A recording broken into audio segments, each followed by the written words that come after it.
Lucent का बाप देखें हैं जी, ये लूसेंट का बाप है, लूसेंट का बाप। इसमें सारा मटेरियल दिया गया है जो ग्रुप डी के लिए एकदम काफ़ी परफेक्ट है। आइए दोस्तों, हम लोग देखते हैं इसमें। ये फिजिक्स रिवीजन का ये दूसरा वीडियो होगा। इसको आप थोड़ा सा आगे तक देखिए, आपको कितना मज़ा आने वाला है। इसमें लगभग पूरा फिजिक्स कवर करा दिया जाएगा। एक और वीडियो दिया गया है 40 मिनट का, ये सब देख लीजिएगा। लगभग पूरा लूसेंट का निचोड़ एकदम कवर करा दिया गया है। लूसेंट का बाप है ये। चलिए हम लोग स्टार्ट करते हैं। जो भी नए चैनल पे हैं वो चैनल को सब्सक्राइब कर लीजिए, प्लीज़ शेयर कीजिए। तो चलिए हम लोग स्टार्ट करते हैं आज से। पृष्ठ तनाव। तो पृष्ठ तनाव क्या होता है? पृष्ठ तनाव के बारे में जानते हैं। पृष्ठ तनाव बराबर होता है बल बटा लंबाई। ये इंपॉर्टेंट सब दिया गया है। बल बटा लंबाई होता है पृष्ठ तनाव। इसका मात्रक पूछेगा तो न्यूटन पर मीटर होता है मात्रक। बल का होता है न्यूटन और लंबाई का होता है मीटर। तो न्यूटन पर मीटर हो गया, पृष्ठ तनाव का मात्रक हो गया।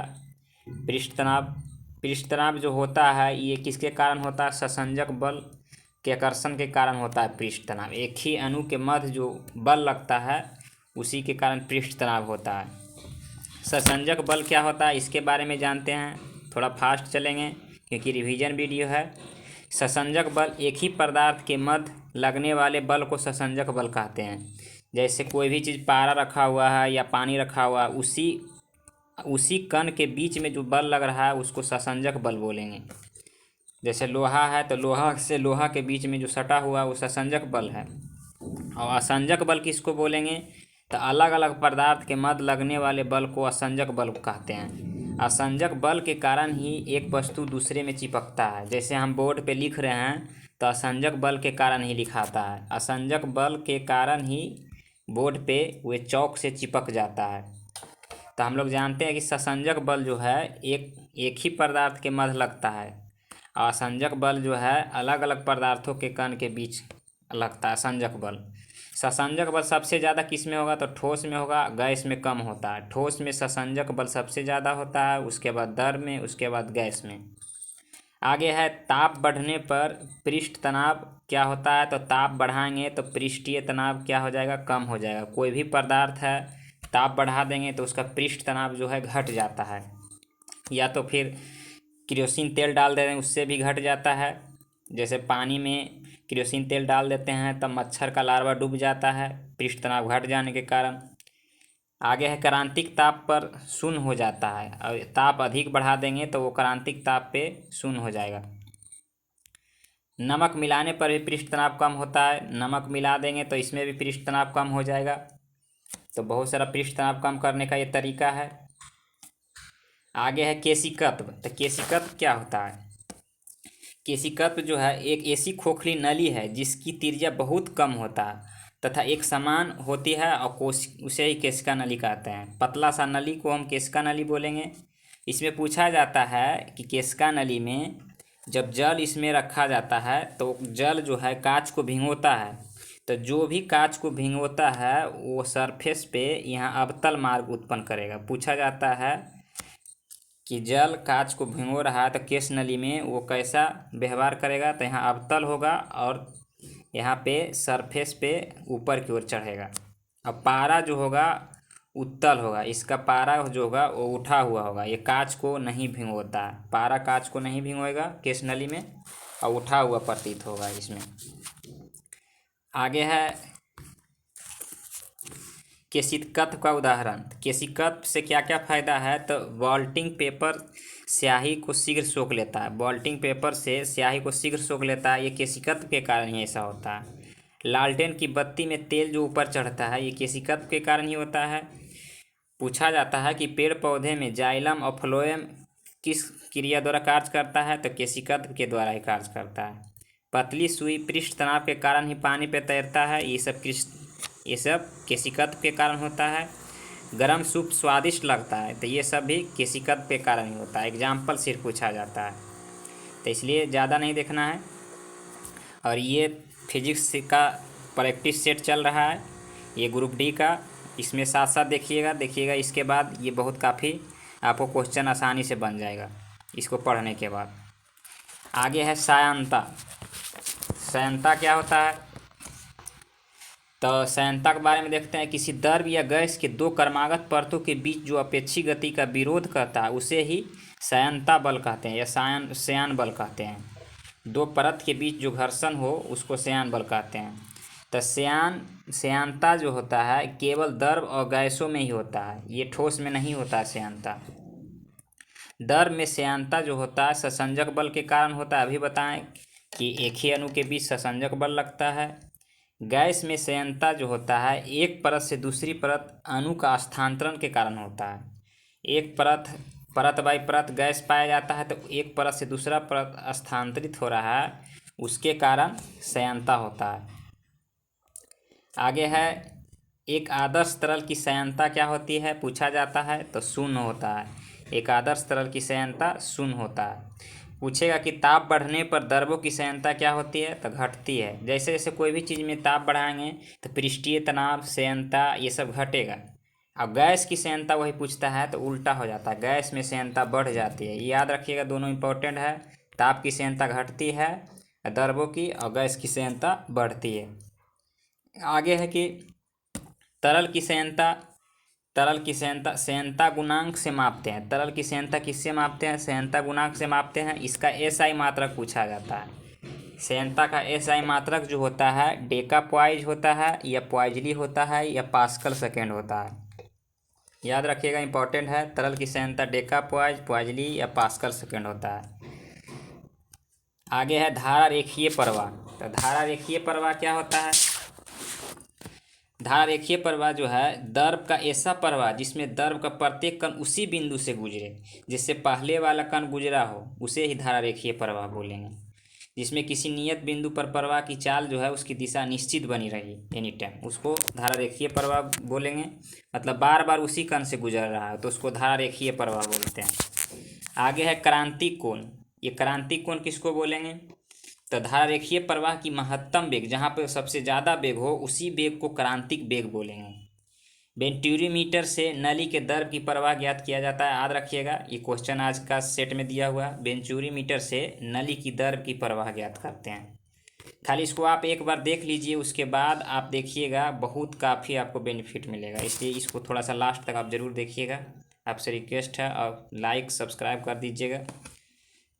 आगे देखते हैं प्रत्यास्था। तो प्रत्यास्था क्या होता है, तो प्रत्यास्था के बारे में हम लोग देखते हैं। प्रत्यास्था पदार्थ का वह गुण है जिसके कारण वस्तु उस पर लगाए गए बाह्य बल से उत्पन्न किसी भी प्रकार से परिवर्तन का विरोध करे। जैसे ही बल हटा लिया जाए तो अपनी पूर्व अवस्था में आ जाता है, तो उसे ही प्रत्यास्था कहते हैं। मतलब कोई भी बल लगाया फिर हटा लिए तो पूर्व अवस्था में आ गया, तो इसी को प्रत्यास्था बोलेंगे। विकृति, तो विकृति जो है उसको विकृति का कोई मात्रक नहीं होता, ये याद रखिएगा। बार बार पूछा जाता है, विकृति का मात्रक पूछेगा और ऑप्शन में दे देगा तो उसमें मात्रक विकृति का नहीं होता है। प्रत्यास्था गुणांक, तो प्रत्यास्था गुणांक का मात्रक पूछा जाता है। प्रतिबल और विकृति के अनुपात के तार को प्रत्यास्था की यंग मापांक बोलते हैं। ये आगे यंग मापांक इसका अच्छा है। प्रत्यास्था गुणांक का ऐसा ही मात्रक देख लीजिए, न्यूटन पर मीटर स्क्वायर या पास्कल प्रत्यास्था गुणांक का मात्रक हो गया। यंग का प्रत्यास्था गुणांक होता है अनुदैर्ध्य प्रतिबल बटा अनुदैर्ध्य विकृति। आगे देखते हैं, बहुत सारा देखना है इस वीडियो में हम लोग को। आगे है सरल आवर्त गति। तो सरल आवर्त गति क्या होता है इसमें देखते हैं। आवर्त गति किसको कहेंगे, जब एक निश्चित पथ पर गति करती वस्तु जब एक निश्चित समय अंतराल के पश्चात बार बार अपनी पूर्व गति को दोहराए, इस प्रकार की गति को सरल आवर्त गति कहते हैं। जैसे बार बार ये अपनी गति को दोहराए उसी को सरल आवर्त गति कहते हैं। दोलन गति किसे कहते हैं, किसी पिंड की साम स्थिति को इधर उधर गति करने को दोलन गति कहते हैं। जैसे लोलक लटका हुआ बार बार इधर उधर कर रहा है तो ये भी दोलन गति हो गया। आवर्तकाल किसको बोलेंगे, आवर्तकाल, तो आवर्त का एक दोलन पूरा करने में जो समय लगता है उसको आवर्तकाल बोलेंगे। जैसे एक दोलन करने में यहाँ जाने में और फिर से यहाँ आने में जो समय लगा उसी को आवर्तकाल बोलेंगे। ठीक है, तो ये सब हम लोग देख लिए। आवृत्ति का मात्रक क्या होता है जो पूछा जाता है, तो आवृत्ति का मात्रक जो होता है हर्ट्ज होता है। आवृत्ति n इक्वल टू 1/, आवर्तकाल, ये भी बहुत पूछा जाता है, याद रखिएगा। 1/, आवर्तकाल आवृत्ति बराबर होता है। आगे है सरल आवर्त गति जब मध्य में हो, जब सरल आवर्त गति से कर रहा है और जब मध्य में पहुंचा तो इसका पूछा जाता है कि क्या क्या होगा। ये सब अलग अलग क्वेश्चन पूछा जाता है। यहाँ पे कोई बल कार्य नहीं करेगा। जब मध्य में पहुँचेगा तो कोई बल नहीं कार्य करेगा, क्योंकि यहाँ से स्लो हो रहा है, इसलिए कोई बल यहाँ नहीं कार्य करेगा। त्वरण शून्य हो जाएगा। देखिए त्वरण किसको कहते हैं? त्वरण जैसे बढ़ रहा, चाल चल रहा है, धीरे धीरे धीरे धीरे फास्ट हो गया तो ये त्वरण हो गया, मतलब या तो फिर धीरे धीरे धीरे स्लो हो रहा है, ये त्वरण हो गया। तो यहाँ पे बीच में आने के बाद यहाँ कोई त्वरण नहीं काम करेगा। जैसे इधर से तो फास्ट आ रहा था, अब यहाँ से स्लो होना है, इसलिए बीच में त्वरण नहीं काम करेगा, त्वरण शून्य होगा। वेग अधिकतम होगा। इधर से आ रहा था एकदम फास्ट होते, ऊपर से यहाँ लटका तो फास्ट होते, तो यहाँ पे तो वेग अधिक होगा, यहाँ से स्लो होना स्टार्ट होगा, इसलिए बीच में वेग अधिक होगा, त्वरण शून्य होगा। गतिज ऊर्जा अधिक होगा, यहाँ पे गतिज ऊर्जा भी अधिक होगा। स्थितिज ऊर्जा शून्य होगा। स्थितिज ऊर्जा यहाँ कुछ भी नहीं, क्योंकि फास्ट आ रहा था, यहाँ से स्थितिज ऊर्जा शून्य होगा। तो पूछा जाता है जब मध्य में गुजरता है सरल आवर्त गति तो क्या क्या होता है? तो कोई कार्य नहीं करेगा, बल और त्वरण शून्य होगा, वेग अधिक होगा, गतिज ऊर्जा अधिक होगा, स्थितिज ऊर्जा शून्य होगा। ये बार बार पूछा जाता है, देख लीजिए बढ़िया से इसको, एक एक क्वेश्चन उसमें बनता है। सब सरल आवर्त गति जब अंत बिंदु पर पहुंचता है तो क्या होता है? अब यही सरल आवर्त गति कर रहा है, अंत बिंदु पे पहुंचेगा यहाँ पे तो क्या होगा? त्वरण अधिकतम होता है। यहाँ से स्पीड जा रहा था तो यहाँ से त्वरण अब अधिकतम होगा। कार्य करने वाला बल अधिकतम होगा। यहाँ से ऊपर चढ़ रहा है तो बहुत कार्य करेगा, काफ़ी बल होगा। गतिज ऊर्जा शून्य होगा। यहाँ पे अब रुके पड़ेगा, लास्ट हो रहा है तो गतिज ऊर्जा यहाँ शून्य हो जाएगा। स्थितिज ऊर्जा अधिकतम हो जाएगा। यहाँ पे जाके रुकता है थोड़ा सा तब न लौटता है, तो स्थितिज ऊर्जा यहाँ पे अधिकतम होगा। वेग भी शून्य हो जाएगा, यहाँ पे वेग शून्य हो जाएगा। तो त्वरण अधिक होगा, कार्य करने वाला बल अधिक होगा, गतिज ऊर्जा शून्य हो जाएगा, स्थितिज ऊर्जा अधिक होगा, वेग शून्य हो जाएगा। जब सरल आवर्त गति अंत बिंदु पे हो तब याद रखिएगा। सरल लोलक का आवर्तकाल क्या होता है? तो इस फार्मूला बहुत इंपॉर्टेंट है, T इक्वल टू 2π√L/g। ये सरल आवर्त गति सरल लोलक का आवर्तकाल होता है, ये याद रखिएगा।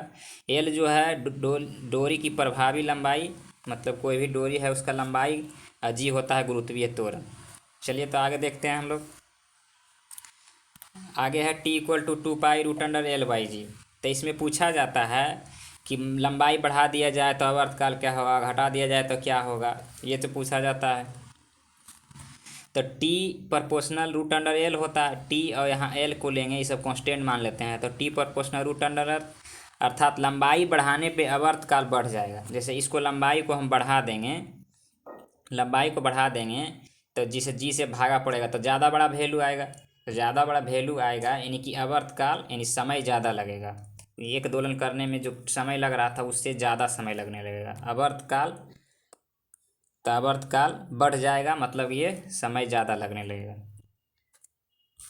आगे है लोलक द्रव्यमान पर निर्भर नहीं करता है। लोलक जैसे कोई भी कितना बड़ा भी लोलक हो तो वो द्रव्यमान पे निर्भर नहीं करेगा, याद रखिएगा। पृथ्वी के ऊपर या नीचे जाने पे आवर्तकाल बढ़ जाता है। ये पृथ्वी है, इसके ऊपर जा रहे हैं या तो पृथ्वी के नीचे जा रहे हैं तो आवर्तकाल बढ़ जाता है, आवर्तकाल बढ़ जाएगा वहाँ पे, क्योंकि गुरुत्वाकर्षण वहाँ पे घटता है, इसलिए आवर्तकाल बढ़ जाएगा। आगे है उपग्रह पर G 0 हो जाएगा। उपग्रह पर गुरुत्वाकर्षण मतलब 0 हो जाएगा, इसलिए T जो आवर्तकाल है वो लोलक घड़ी काम नहीं करेगा। T जो है आवर्तकाल वो अनंत हो जाएगा, मतलब काफ़ी आवर्तकाल बढ़ जाएगा, तो लोलक की घड़ी ही काम नहीं करेगा। वहाँ पे आवर्तकाल बढ़ गया मतलब बहुत काफ़ी समय एक बार घूमने में लगेगा, तो काम ही नहीं करेगा, G भी 0 हो गया। गर्मियों में लोलक की लंबाई बढ़ जाता है, जिससे आवर्तकाल बढ़ जाता है, घड़ी सुस्त हो जाता है। आवर्तकाल बढ़ने का मतलब वो धीरे धीरे जा रहा है, तो आवर्तकाल बढ़ गया है समझिए, तो घड़ी सुस्त हो जाएगा, लंबाई पेंडुलम की बढ़ गया इसीलिए। आगे है तरंग के बारे में देखते हैं। तो तरंग जो है ये दो तरह का तरंग होता है। एक यांत्रिक तरंग होता है, एक अयांत्रिक तरंग होता है। तो यांत्रिक तरंग जो होता है ठोस दर गैस में संचारित होता है। ये तीनों माध्यम में आंतरिक तरंग संचारित होता है। आइए देखते हैं हम लोग दोनों को एक एक बारे में। यांत्रिक तरंग जो है ये दो प्रकार का होता है, एक अनुदैर्ध्य तरंग होता है, एक अनुप्रस्थ तरंग होता है। अनुदैर्ध्य तरंग ध्वनि में अनुदैर्ध्य होता है और प्रकाश में अनुप्रस्थ होता है, याद रखिएगा। अनुप्रस्थ, परा से प्रस्थ, प्रकाश में अनुदैर्ध्य। और एक चीज़ आप पूछा जाता है, ध्वनि में ध्रुवन नहीं किया जा सकता है और प्रकाश में ध्रुवन किया जा सकता है। प्रकाश को ध्रुवन किया जा सकता है और ध्वनि को ध्रुवन नहीं किया जा सकता है। ये सब पूछता है, बहुत इंपॉर्टेंट पॉइंट है, इसलिए याद रखिएगा। अनुदैर्ध्य समानांतर होता है। आगे है अयांत्रिक तरंग। अयांत्रिक तरंग जो है कोई माध्यम की आवश्यकता नहीं पड़ता है। जैसे उसमें माध्यम था ठोस द्रव्य गैस में चलता है यांत्रिक, लेकिन अयांत्रिक तरंग की कोई माध्यम की आवश्यकता नहीं होता, यह निर्वात में भी चल जाता है। इसकी चाल जो होता है अयांत्रिक तरंग का, वो प्रकाश के वेग की बराबर होता है। जो प्रकाश का वेग है वही होता है। अयांत्रिक तरंग जो है फोटोन की बनी होती है और इसका तरंग दैर्ध्य परिसर पूछा जाता है तो -14, 10⁻⁻14 से 10⁻4 तक तरंग दैर्ध्य परिसर होता है अयांत्रिक तरंग का। आगे देखते हैं अयांत्रिक तरंग का गुण क्या है। तो यह उदासीन होता है, यह अनुप्रस्थ होता है, ऊर्जा एवं संवेग इसके पास होता है। इसकी अवधारणा मैक्सवेल ने दिया था। अयांत्रिक तरंग की अवधारणा किसने दिया था पूछा जाता है, तो अयांत्रिक तरंग की अवधारणा जो दिया था ये मैक्सवेल ने दिया था। देखते हैं नेक्स्ट पेज। निम्न तरंगे अयांत्रिक या विद्युत चुम्बकीय नहीं है। ये सब दे दिया जाता है ऑप्शन में, कौन सा तरंगे विद्युत चुम्बकीय है या कौन सा विद्युत चुम्बकीय नहीं है। तो अयांत्रिक तरंग ये सब नहीं है। कैथोड रे, कैनाल रे, अल्फा रे, बीटा रे, ध्वनि तरंगे, प्रसव तरंगे, ये अयांत्रिक तरंगे नहीं है, याद रखिएगा।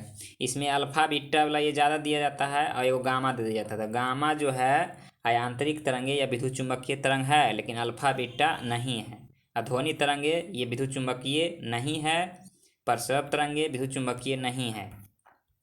एक पूछा जाता है तरंग की चाल बराबर, तो आवृत्ति इंटू तरंग दैर्ध्य, v = n × लैम्डा। तरंग की चाल बराबर आवृत्ति इंटू तरंग दैर्ध्य होता है। अयांत्रिक तरंगे कौन कौन है इसके बारे में देख लेते हैं। अभी हम देखें कि अयांत्रिक तरंग कौन कौन नहीं। तो एक वीडियो में हम लोग देखे थे इसका शॉर्ट ट्रिक, कई बैरा परिदर्शन अब हर दिल में है। इससे गा से गामा किरणें की खोज किसने किया, पॉल विलार्ड। एक्स किरणें की खोज किसने किया, रोएंटजन। परबैंगनी किरणें की खोज रिटर। दृश्य विकिरण का न्यूटन। अवरक्त विकिरण का हर्शेल। लघु रेडियो तरंग का हेनरिक हर्टर। दीर्घ रेडियो तरंग का मार्कोनी। तो ये इसका खोज है और ये इतना है जो अयांत्रिक तरंग है या विद्युत चुम्बकीय तरंग है। गामा रे, एक्स रे, परबैंगनी रे, दृश्य विकिरण, अवरक्त विकिरण, लघु रेडियो, दीर्घ रेडियो, ये जो हो गया अयांत्रिक तरंग है। इसका खोज बार बार पूछा जाता है, इसलिए बढ़िया से याद कर लीजिएगा। इसका आवृत्ति परिसर पूछा जाता है, तो गामा का आवृत्ति परिसर सबसे ज़्यादा होता है, जो 10⁻20 से 18। तो देखिए यहाँ पावर को घटाते चल जाइए और सीरियल बाई याद रखिएगा सिर्फ। गामा एक्स, परबैंगनी, दृश्य, अवरक्त, लघु, दीर्घ। और यहाँ 20 से 18 हुआ, फिर 18 से 16 हुआ, फिर 16 से 14 हुआ, 14 से 12 हुआ, 12 से 10 हुआ, 10 से 8 हुआ और 8 से नहीं होता है, लास्ट वाला 6 से 4 होता है। तो दो दो करके घटाते चल जाइएगा, इसका आवृत्ति परिसर निकल जाएगा आवृत्ति। तो गामा का आवृत्ति परिसर सबसे ज़्यादा और दीर्घ रेडियो परिसर का सब आवृत्ति सबसे कम होता है, याद रखिएगा, बहुत इंपॉर्टेंट है। तरंग दैर्ध्य परिसर भी पूछा जाता है, तो गामा का तरंग दैर्ध्य परिसर सबसे कम होता है। इसमें कैसे, तो इसमें इस प्रकार से होता है कि जैसे 10⁻⁻14 है, तो जितना बड़ा पावर रहेगा माइनस में वो सबसे छोटा होगा। तो तरंग दैर्ध्य गामा का सबसे कम होता है और दीर्घ रेडियो तरंग का सबसे ज़्यादा होता है। तो ये तरंग दैर्ध्य परिसर उसका दिया हुआ है, याद कर लीजिएगा। ये भी आप याद रख सकते हैं, -14 से -10, पहले 4 घटा, फिर 2 घटा, -10 से -8, फिर 1 घटा, -8 से -7 और 3900 से 7800 एंगस्ट्रम। ये दृश्य विकिरण का तरंग दैर्ध्य परिसर है, ये याद रखिएगा। खाली इसको सीरियल बाय याद रखिएगा, ये बहुत इंपॉर्टेंट है। गामा किरणें, एक्स किरणें, परवैंगनी किरणें, दृश्य विकिरण, अवरक्त विकिरण, लघु रेडियो, दीर्घ रेडियो। तो ये हम लोग देखें। आइए आगे देखते हैं ध्वनि के बारे में। ध्वनि तरंग,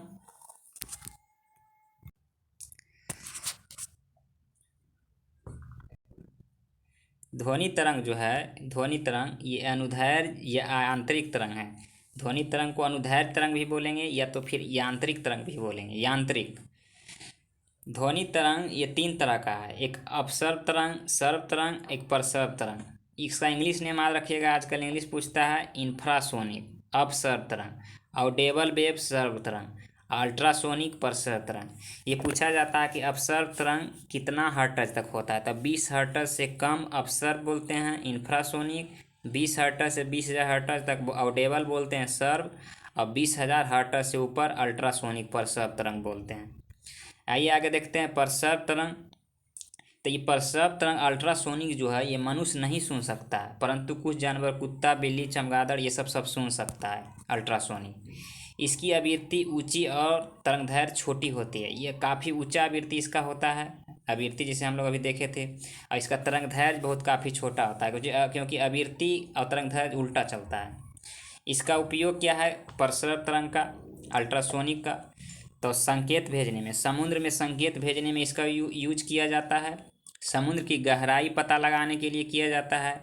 वायुयान, घड़ियाँ के पुर्जे और कल कारखाने ये सब काली खुलिक, चिमनी के काली खुलिक ये सब साफ करने के लिए किया जाता है।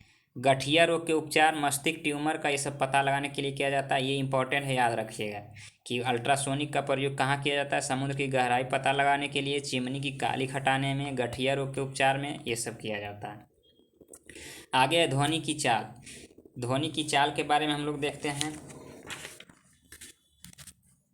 तो ध्वनि की चाल जो है, विभिन्न माध्यमों में ध्वनि की चाल भिन्न भिन्न होता है। किसी माध्यम में ध्वनि की चाल मुख्यतः उसकी प्रत्यास्था अथवा घनत्व पर डिपेंड करता है। उसका प्रत्यास्था कैसा है और घनत्व कैसा है उस पर डिपेंड करेगा ध्वनि की चाल। जैसे ठोस में जो है ध्वनि की चाल अधिक होगा द्रव की अपेक्षा, और द्रव में ध्वनि की चाल अधिक होगा गैस की अपेक्षा। यानी सबसे ज़्यादा ध्वनि की चाल ठोस में होगा, उसके बाद द्रव, उसके बाद गैस में होगा। गैस में ध्वनि की चाल सबसे कम होगा।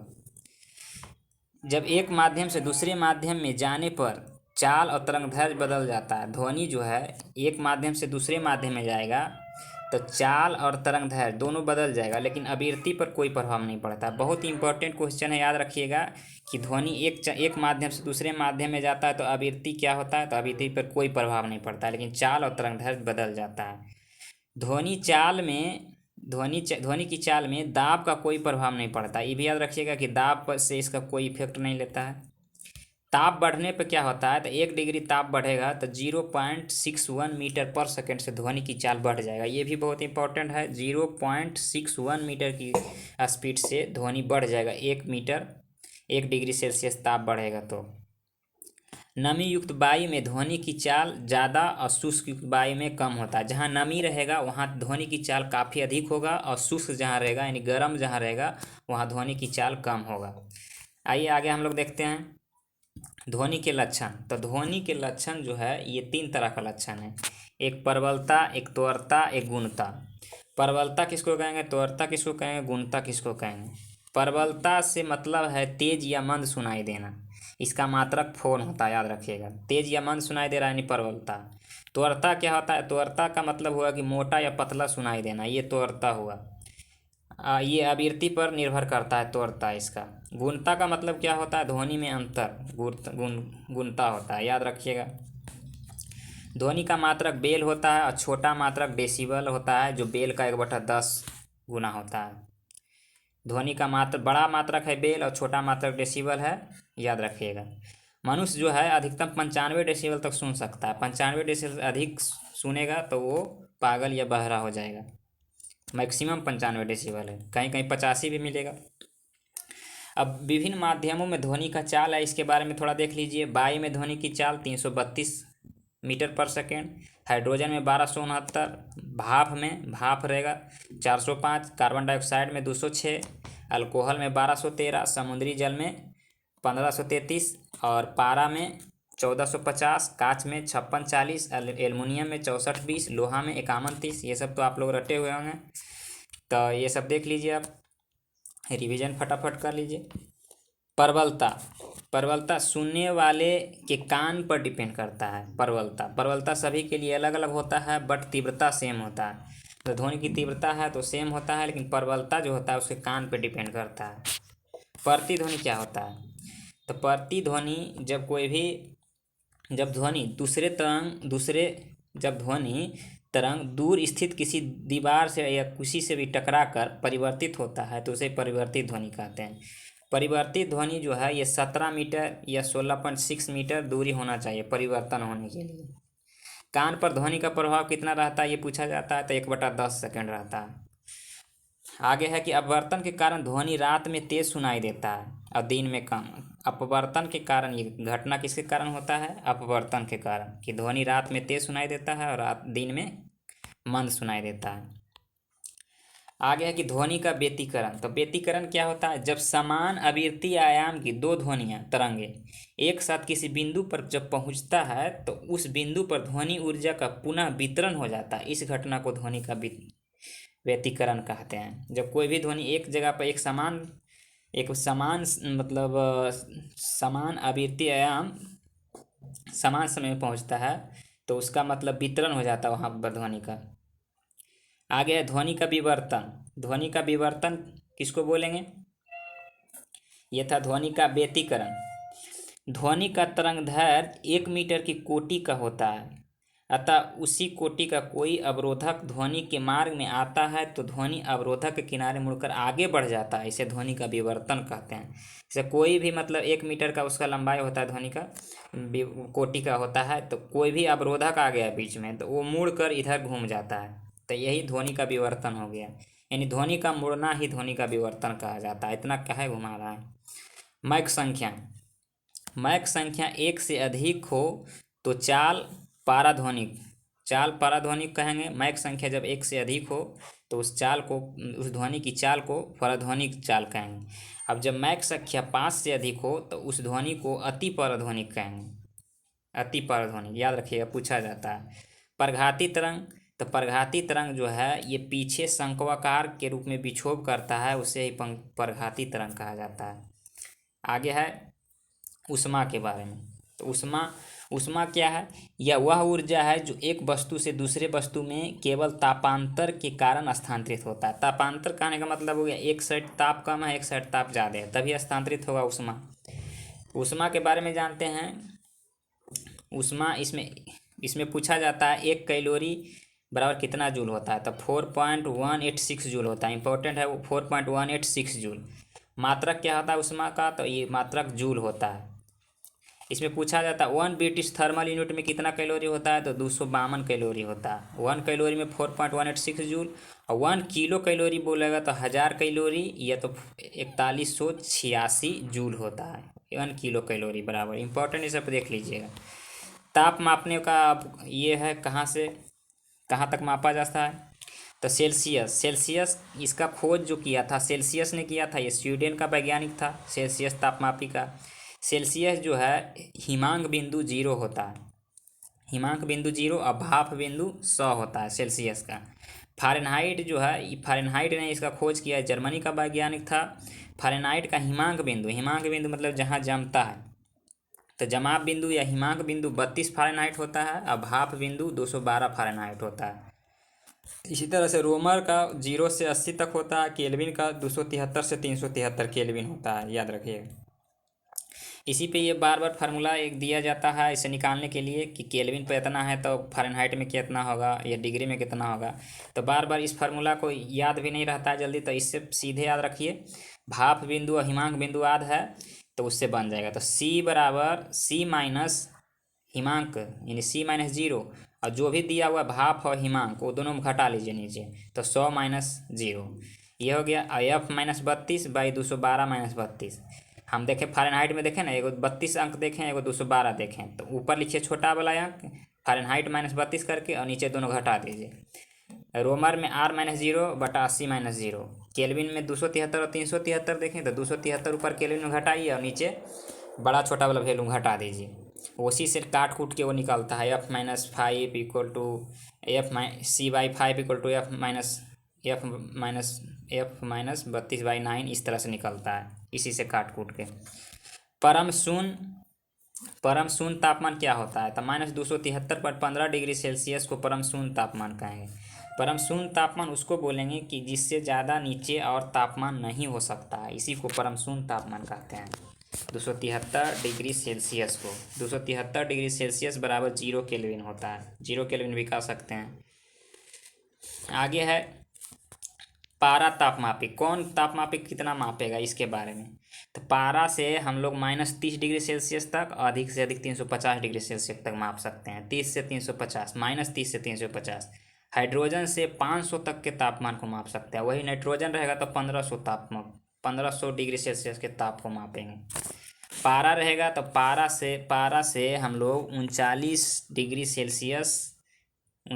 सेल्सियस मिनिमम मापेंगे, 39 डिग्री सेल्सियस मिनिमम, कम से कम। और अल्कोहल रहेगा तो -15 115 डिग्री सेल्सियस तक माप सकते हैं अल्कोहल से, -115 डिग्री सेल्सियस। प्लेटिनम प्रतिरोध से कितना तक माप सकते हैं तो -200 से 1200 तक। तापयुग्म तापमापी से -200 से 1600 तक। और पूर्ण विकिरण उत्तरमापी से, इम्पॉर्टेंट है ये, स्टीफन के नियम पे काम करता है। पूर्ण विकिरण उत्तरमापी ये 800 डिग्री सेल्सियस से ऊपर के ताप को मापता है ये। चलिए आगे देखते हैं हम लोग। तो आप लोग को वीडियो अच्छा लग रहा है तो प्लीज़ वीडियो को अधिक से अधिक शेयर कीजिए, इसमें पूरा रिवीजन हो जाएगा। 1 से 2 बार वीडियो आप ज़रूर देखिए, इसमें आपको कहीं से क्वेश्चन नहीं छूटेगा। उसके बाद क्वेश्चन आप बनाइए, पक्का एकदम कहीं नहीं छूटेगा वो। चलिए आगे देखते हैं। आगे है विशिष्ट ऊष्मा। तो विशिष्ट ऊष्मा का SI जो मात्रक होता है ये बार बार पूछा जाता है, जूल पर केजी पर केल्विन। जूल है पर केजी और पर केल्विन, ये विशिष्ट ऊष्मा का मात्रक है। अब पूछा जाता है ये सब किसका विशिष्ट ऊष्मा कितना है, तो बर्फ का विशिष्ट ऊष्मा कितना है तो 2100 जूल पर केजी पर केल्विन। पारा का विशिष्ट ऊष्मा 140, और यहाँ लिखा गया है लोहा है ये। लोहा का विशिष्ट ऊष्मा 130, सॉरी ये लेड है, यानी शीशा का 130 और लोहा का 460, केरोसिन तेल का 210 और जल का 4200। बर्फ का 2100, इसका आधा जल का 4200। चलिए आगे देखते हैं। ऊष्मीय प्रसार क्या होता है, जब भी कोई वस्तु को गर्म करते हैं तो उसमें लंबाई, क्षेत्रफल, आयतन में वृद्धि होता है, उसी को ऊष्मीय प्रसार बोलते हैं। तो लंबाई में वृद्धि होगा उसको रेखीय प्रसार बोलेंगे, इसे अल्फा से डिनोट करेंगे। क्षेत्रफल में जो वृद्धि होगा उसे क्षेत्रीय प्रसार बोलेंगे, उसको बीटा से डिनोट करेंगे। आयतन में जो वृद्धि होगा उसको आयतन प्रसार बोलेंगे और उसको गामा से डिनोट करेंगे। इसका जो अनुपात होता है 1:2:3 के अनुपात में वृद्धि होता है। आगे है कि जल के बारे में पूछा जाता है। यदि जल के बारे में क्या पूछा जाता है, जल जब जो गर्म करते हैं तो ये 4 डिग्री पे सब चेंजिंग आता है। 4 डिग्री पे आयतन सबसे कम होगा, याद रखिएगा, और घनत्व सबसे ज़्यादा होगा।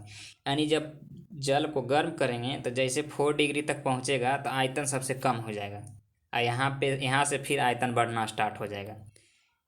जब अब 0 से 4 तक जाएंगे तो घनत्व ज़्यादा हो जाएगा, घनत्व सबसे ज़्यादा 4 डिग्री पे आएगा और फिर से कमना स्टार्ट होगा। तो याद रखिएगा 4 डिग्री पे आयतन सबसे कम होता है, घनत्व सबसे ज़्यादा होता है जल का। ऊष्मा का संचरण के बारे में देखते हैं। तो ऊष्मा की संचरण 3 विधि से होता है, चालन विधि, संवहन विधि और विकिरण विधि। तो सभी के बारे में देखते हैं। ठोस में जो है वो चालन विधि से संपन्न होता है। चालन विधि कहने का मतलब उसमें कण का स्थानांतरण नहीं होगा, और गैस दर में संवहन विधि से होता है। कण का स्थानांतरण नहीं होगा ठोस में, गैस जो दर जो है उसमें कण का स्थानांतरण होगा। मतलब पानी जैसे गर्म करते हैं तो नीचे वाला पानी ऊपर आता है, ऊपर वाला पानी नीचे जाता है, तो ये संवहन विधि से ऐसे होता है। वायुमंडल जो गर्म होता है ये भी संवहन विधि से होता है। नीचे वाला हवा वो गर्म होकर ऊपर चल जाता है, ऊपर वाला हवा नीचे आता है, ऐसे होता है। विकिरण द्वारा ऊष्मा गर्म वस्तु से ठंडी वस्तु की ओर बिना किसी माध्यम से पहुंचता है। विकिरण द्वारा जो है गर्म वस्तु से ठंडी वस्तु की ओर ट्रांसफर होता है, ये विकिरण द्वारा होता है, याद रखिएगा। चलिए आगे है न्यूटन का शीतलन नियम का विषय। चलिए देखते हैं। तो न्यूटन का शीतलन नियम का क्या होता है कि जैसे जैसे कोई भी वस्तु ठंडी होती जाएगी उसमें ठंडी होने की दर कमते चल जाएगा। जैसे कोई भी वस्तु, मतलब चाय गर्म किए हैं तो पहले ज़्यादा गर्म है तो फास्ट ठंडा होगा, लेकिन फिर जैसे जैसे कम ठंडा रहेगा, कब गर्म रहेगा तो फिर धीरे धीरे कम स्पीड से ठंडा होगा। किरचॉफ का नियम है। किरचॉफ का नियम क्या कहता है, किरचॉफ का नियम कहता है अच्छे अवशोषक अच्छे परिवर्तक होते हैं। ये किरचॉफ का नियम हो गया। किरचॉफ का नियम कहता है कि अच्छे अवशोषक अच्छे परिवर्तक होता है। जैसे मतलब कोई भी चीज़ काली वस्तु है तो काली वस्तु मतलब अवशोषक अच्छा होता है, मतलब वो ऊष्मा का अवशोषण करता है, तो परिवर्तित भी इतना फास्ट करता है। तो ये किरचॉफ का नियम हो गया। स्टीफन का नियम है। तो स्टीफन का नियम जो होता है किसी वस्तु में उत्सर्जन क्षमता ई जो होता है परमताप टी के चतुर्थ घात के अनुपाती होता है, यानी ई प्रोपोर्शनल टी पे 4 होता है। त्रिक बिंदु क्या होता है? जिस बिंदु पर ठोस और ये तरल लिखा हुआ, ठोस तरल और गैस तीनों एक साथ होता है, उसी को त्रिक बिंदु कहते हैं। गलनांक हिमांक बराबर होते हैं त्रिक बिंदु पे। त्रिक हिमांक, एक मिनट, गलनांक और हिमांक जो होते हैं ये इसका बिंदु जो होता है बराबर होता है, मतलब जितना पे गलेगा उतना पे जमेगा भी, यानी 0 डिग्री सेल्सियस पे बर्फ़ जमता है तो उतना पे गलता भी है। अशुद्धि मिलाने पे बर्फ़ का गलनांक क्या होता है? घट जाता है। कोई भी बर्फ़ है उसमें अशुद्धि मिला देंगे, कोई भी चीज़ नमक मिला देंगे तो उसका गलनांक घट जाएगा, मतलब गलनांक घट जाने का मतलब हो गया कि और वो जल्दी नहीं गलेगा। गलनांक, हिमांक, क्वथनांक, संघनन, ये सब क्या होता है इसके बारे में देख लेते हैं। गलनांक जो है निश्चित ताप पर ठोस का दर में बदलना ही गलनांक बोलेंगे। ठोस है वो गल जाएगा तो गलनांक हो गया। हिमांक किसको बोलेंगे? तो निश्चित ताप पर द्रव का ठोस में बदलना हिमांक बोलेंगे। कोई भी द्रव है वो ठोस में बदल गया तो उसको हिमांक बोलेंगे। क्वथनांक किसको बोलेंगे? तो निश्चित ताप पर द्रव का वाष्प में बदलना क्वथनांक बोलेंगे। क्वथनांक मतलब होता है उबलना, उबल के वाष्प बन रहा है, क्वथनांक हो गया। संघनन किसको बोलेंगे? किसी वाष्प का द्रव में बदलना संघनन बोलेंगे। जैसे आप देखेंगे बोतल के बाहर पानी चिपक जाता है तो ये संघनन का प्रक्रिया यहाँ पे होता है, बाहर से आर्द्रता ग्रहण कर लेता है, ये हो गया। क्वथनांक और संघनन ताप समान होता है, जितना पे क्वथनांक होगा उतना पे संघनन भी होगा। अशुद्धि मिलाने पे द्रव का क्वथनांक बढ़ जाता है। कोई भी अशुद्धि मिला देंगे जिससे तो उसका क्वथनांक बढ़ जाएगा।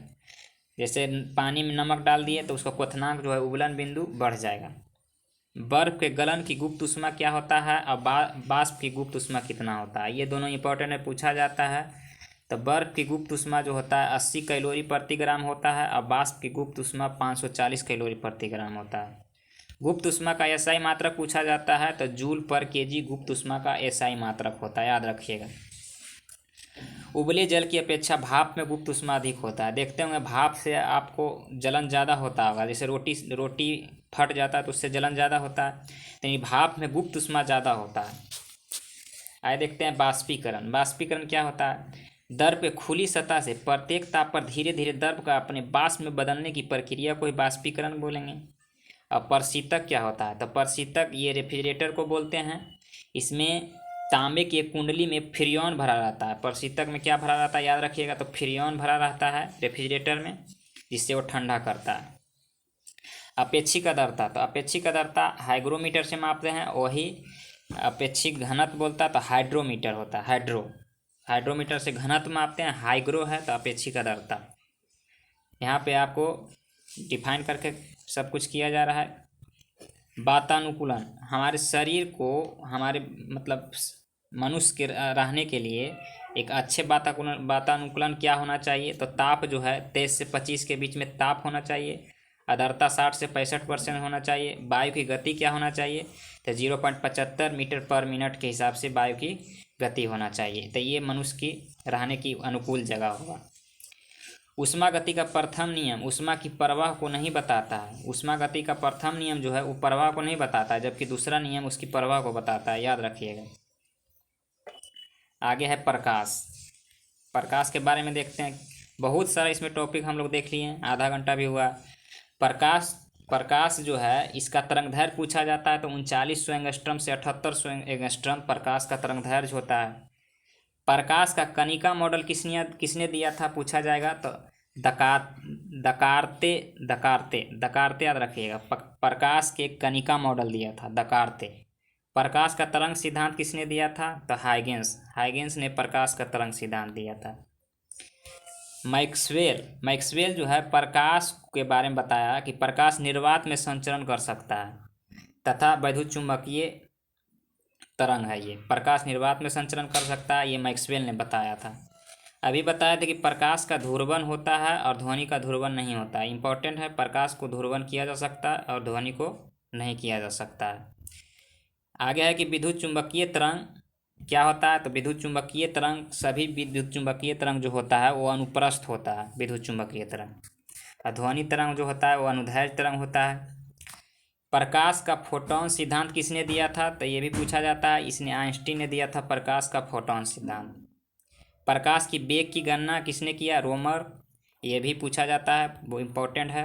प्रकाश की चाल 3 × 10⁸ मीटर पर सेकेंड होता है। आगे कि जिस माध्यम का अपवर्तनांक अधिक होगा उसमें प्रकाश की चाल कम होगा। पूछा जाता है प्रकाश की चाल अपवर्तनांक बढ़ने पे क्या होता है, तो उसमें चाल कमते जाता है। जैसे जैसे अपवर्तनांक ज़्यादा होगा प्रकाश की चाल कमते जाएगा। प्रकाश की चाल बराबर होता है माध्यम में प्रकाश की चाल बटा निर्वात में प्रकाश की चाल। आगे है कि प्रकाश सूर्य से पृथ्वी तक कितना देरी में पहुंचता है, तो जानते होंगे आप लोग 8 मिनट 16 सेकेंड 16.6 सेकेंड यानी 17 सेकेंड में प्रकाश जो है सूर्य से पृथ्वी तक पहुंचता है। वही चंद्रमा से बोलेगा तो 1.28 यानी कि 1.28 सेकेंड में पहुंच जाएगा चंद्रमा से। और कल हम लोग देखे थे सूर्य के अलावा जो भी तारा है वहाँ से 4.2 वर्ष में पहुंचता है। आगे है कि प्रतिदीप्ति वस्तु और अदीप्ति वस्तु। तो प्रतिदीप्ति वस्तु बोलेंगे जिसमें लाइट हो, सूर्य, विद्युत बल्ब, टॉर्च, ये सब हो गया प्रतिदीप्ति वस्तु। अदीप्ति वस्तु उसको बोलेंगे जैसे मेज, कुर्सी जिसमें लाइट नहीं हो, उसको अदीप्ति वस्तु बोलेंगे, सिंपल है। आगे है कि प्रकाश का विवर्तन। तो प्रकाश का विवर्तन किसको बोलेंगे, अभी हम लोग देखे थे विवर्तन के बारे में। तो प्रकाश को अवरोध के किनारे पर थोड़ा मुड़कर उसकी छाया में जो प्रवेश करता है उसी को प्रकाश का विवर्तन बोलते हैं। यानी कि प्रकाश का मुड़ना ही प्रकाश का विवर्तन बोला जाता है। प्रकाश का परिकिरणन। परिकिरणन किसको बोलते हैं, जब प्रकाश किसी ऐसे माध्यम में गुजरता है जिसे धूल तथा अन्य पदार्थों के अत्यंत सूक्ष्म कण होते हैं, इससे द्वारा प्रकाश सभी दिशाओं में फैल जाता है, तो इसको प्रकाश का परिकिरणन बोलते हैं, स्कैटरिंग। यानी धूल कण बीच में जब आ जाता है तो प्रकाश बिखर जाता है, तो उसी को प्रकाश का परिकिरणन कहा जाता है।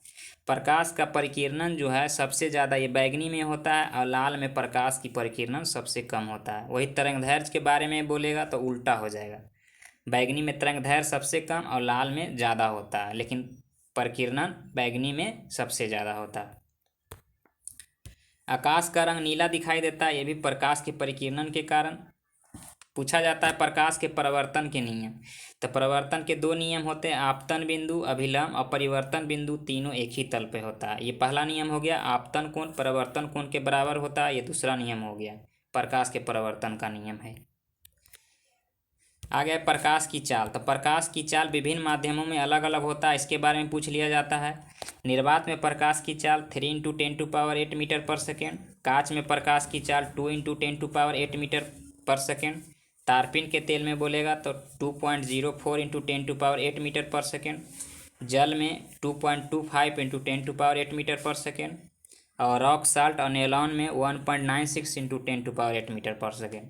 कहने का मतलब हुआ 10⁸ मीटर पर सेकेंड सभी में है, सिर्फ याद रख लिए जल में 2.25, तारपीन के तेल में 2.04, कांच में 2 और नेलॉन और रॉक साल्ट में 1.96। आगे समतल दर्पण। तो समतल दर्पण में प्रतिबिंब जो होता है पूछा जाता है, ये काल्पनिक होता है। समतल दर्पण में वस्तु के बराबर होता है, अपसर्ब उल्टा होता है, उल्टा नहीं पासर्ब उल्टा, याद रखिएगा।